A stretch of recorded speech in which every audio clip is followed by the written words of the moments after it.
How to download YouTube video 2023 easy.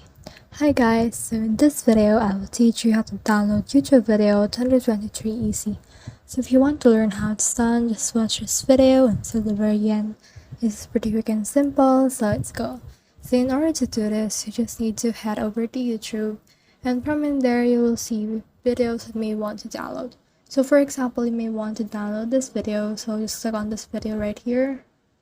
And then from in there you can see the option to download if you have a premium subscription in YouTube.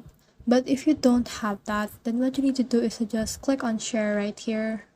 So let's click on that, click on copy link, and after we have copied the link, we just need to head over to our Chrome browser or any browser that you have. So let's click on it, and from in there just search for YouTube to MP4.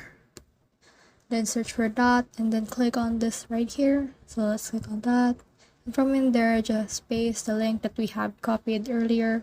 So let's paste it, and once we have done that, it will automatically detect our link, and as you can see, this is a video that we want to download. So from here you can also choose the resolution that you may want to download this into. I will choose 360, and then after I choose that, then I will be able to download that specific video. So that's the whole process. I hope this video helped you to download YouTube video. If you have questions or comments, kindly put in the comment section below. And if not, don't forget to subscribe and like. Thanks.